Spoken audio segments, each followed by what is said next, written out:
दोस्तों, ईरान यानी एक ऐसा देश जिसकी ताकत और सत्ता के आगे अमेरिका भी घुटने टेकता दिखाई देता है, जिसके रौब और दबदबे के आगे इजराइल भी नतमस्तक है। ईरान अगर चाहे तो वह आधी दुनिया की इकोनॉमी को चंद घंटों में ही मिट्टी में मिला सकता है, क्योंकि वह जहां पर स्थित है उसी रास्ते से दुनिया का 40% तेल और माल सप्लाई होता है। ईरान दुनिया की 21वीं सबसे बड़ी सैन्य ताकत है और वह आज दुनिया के सुपर पावर को टक्कर दे रहा है। यह तब है जब अमेरिका ने ईरान पर तमाम तरह की पाबंदियां लगा रखी हैं। ईरान की मौजूदा सरकार की स्थापना ही इजराइल का विरोध और अमेरिका के वर्चस्व को खत्म करने के लिए की गई थी। दोस्तों, 1970 तक ईरान में पहलवी डायनेस्टी का राज था, जिसे अमेरिका और इजराइल का समर्थन हासिल था और उस दौर में ईरान अमेरिका का सबसे करीबी दोस्त माना जाता था। साल 1948 में जब इजराइल की स्थापना हुई तो जिस मुस्लिम देश ने सबसे पहले इजराइल को मान्यता दी थी उसका नाम ईरान था। शाह ईरान के विचारों और उसके अमेरिका समर्थक रवैया को देखते हुए रवैये को वहां की जनता पसंद नहीं करती थी। इसी बात को लेकर वहां की जनता और सरकार के बीच में टकराव पैदा हुआ, जिसने ईरानी क्रांति को जन्म दिया। साल 1979 में ईरानी क्रांति के नतीजे में पहलवी राजवंश का अंत हो गया और ईरान में एक नई सरकार का गठन हुआ, जो आज इस्लामी रिपब्लिक ऑफ ईरान कहलाती है। ईरान की सरकार को बनाने में भारत के मशहूर आलिम दन सैयद अहमद मुसाव के पोते रोहल्ला खान का बड़ा योगदान रहा।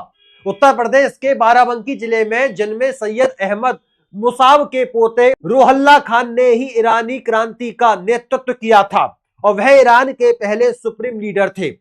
रोहल्ला खान के सत्ता में आने के बाद ईरान अब कामयाबी की ओर अग्रसर था, लेकिन यह कामयाबी अमेरिका और उसके विरोधियों को पसंद ना थी और यही वजह है कि जब उन्होंने अपने परमाणु प्रोजेक्ट की शुरुआत की तो उनके विरोधियों ने उनके वैज्ञानिकों को मरवाना शुरू कर दिया। अमेरिका कभी नहीं चाहता था कि ईरान एक परमाणु शक्ति बने, इसलिए उसने ईरान पर तमाम तरह की पाबंदियां लगा दी, लेकिन यह पाबंदियां ईरान के हौसलों को कम नहीं कर पाई। और आज कुछ मीडिया रिपोर्ट्स बताती हैं कि ईरान दुनिया का दूसरा मुस्लिम देश है जिसके पास परमाणु हथियार मौजूद होने की संभावना बताई जा रही है। ईरान की सबसे बड़ी ताकत उसकी जियोग्राफी है।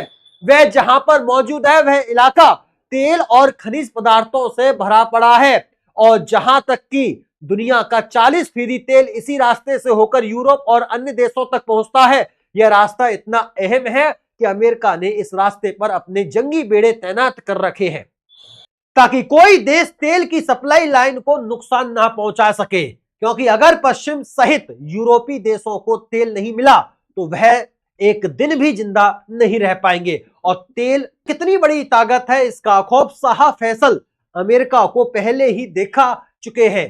कहा जाता है कि लेबनान की तंजीम हिजबुल्लाह और फिलिस्तीन संगठन हमास को ईरान ही हथियार सप्लाई करता रहा है। हमास पिछले कई दशकों से ईरानी मिसाइलों का इस्तेमाल करता रहा है। दुनिया आज भी हैरत है कि एक शिया देश किसी सुन्नी संगठन की मदद कैसे कर सकता है, लेकिन बात जब फिलिस्तीन की हो तो बात जब किबला अव्वल को बचाने की हो तो हर मसलक और हर जात का फर्क छोटा पड़ जाता है।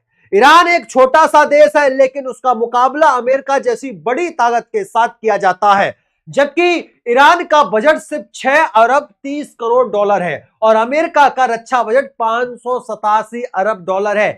जहां तक कि सऊदी अरब ईरान से 9 गुना ज्यादा पैसा हथियारों और युद्धपोतों पर खर्च करता है। ईरान के पास 50 से अधिक रडार सिस्टम मौजूद है। ईरान के पास मौजूद असर रडार द्वारा समंदर में 2 किलोमीटर तक दुश्मन का पता लगाया जा सकता है।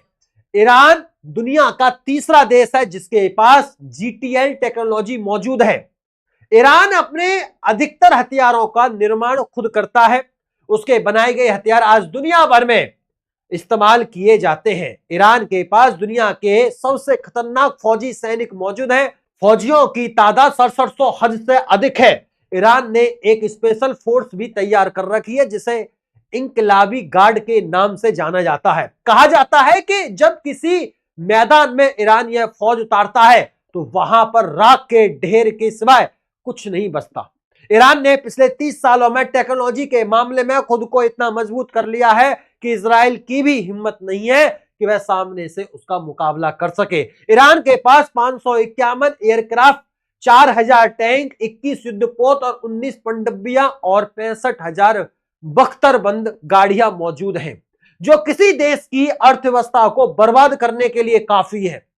इतनी पाबंदियों के बावजूद ईरान आज मिस्र और इजराइल के बाद मिडिल ईस्ट की तीसरी सबसे बड़ी ताकतवर शक्ति बन चुका है।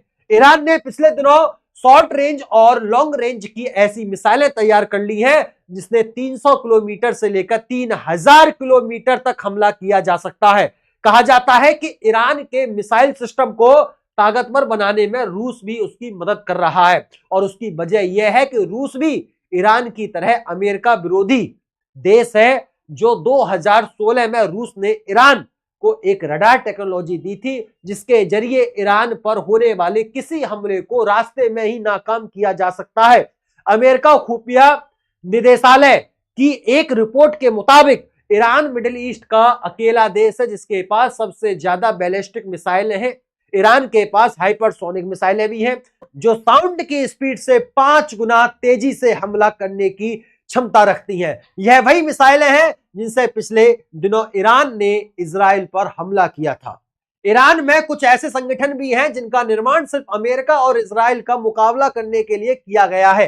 हालांकि ईरान के रिश्ते मुस्लिम देशों के साथ बहुत ज्यादा अच्छे नहीं रहे हैं, क्योंकि उसने अतीत में ऐसी गलतियां की हैं जिन्हें नजरअंदाज नहीं किया जा सकता।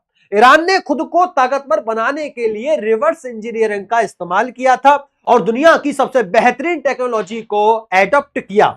यही वजह है कि उसके बनाए गए हथियार आज दुश्मनों के लिए चिंता का विषय बने हुए हैं। ईरान को अगर आज किसी मुस्लिम देश का साथ मिल जाए तो वह पूरी दुनिया की भौगोलिक स्थिति को बदल सकता है। ईरान जिस तरह से मुखर होकर फिलिस्तीन की आजादी की लड़ाई लड़ रहा है, इससे सभी मुस्लिम देशों को सबक लेना चाहिए। अमेरिका और इजराइल ईरान को इसलिए भी खतरे के रूप में देखते हैं क्योंकि इस देश का असर राख, शाम, लेबनान, गाजा और यमन के बड़े इलाकों तक फैला हुआ है।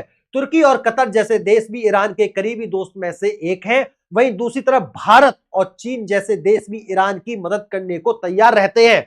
भारत तेल और गैस बड़े पैमाने पर ईरान से ही खरीदता है। ईरान ही वह देश है जिसमें इतनी ताकत है कि वह खुलेआम इजराइल पर हमला कर सकता है। 57 मुस्लिम देशों में अभी तक किसी में सीधे तौर पर इजराइल पर हमला करने की हिम्मत पैदा नहीं हुई है। यह अलग बात है कि सभी मुस्लिम देश खामोशी से फिलिस्तीन की मदद कर रहे हैं, लेकिन जो जरूरत ईरान दिखा रहा है वह तारीख के सुनहरे पन्नों में लिखने के काबिल है। अगर सभी मुस्लिम देश एकजुट होकर विरोधी शक्तियों का मुकाबला करें तो बातिल ताकतों को चंद लम्हों में ही घुटनों पर लाया जा सकता है। वैसे ईरान के बारे में आपके क्या विचार हैं? नीचे कमेंट बॉक्स के माध्यम से अपनी राय, अपने विचार, अपना ओपिनियन हमें जरूर बताइएगा। दोस्तों, मुस्लिम देशों को एकजुट होकर काम करना चाहिए। अगर हाँ, तो इस वीडियो को लाइक करें, दोस्तों में शेयर करें और चैनल को सब्सक्राइब जरूर करें। और ऐसे ही दिलचस्प शानदार वीडियो देखने के लिए फिर मुलाकात होती, तब तक के लिए नमस्कार, राधे राधे, राम राम, जय श्री राम, जय हिंद, जय भारत, वंदे मातरम।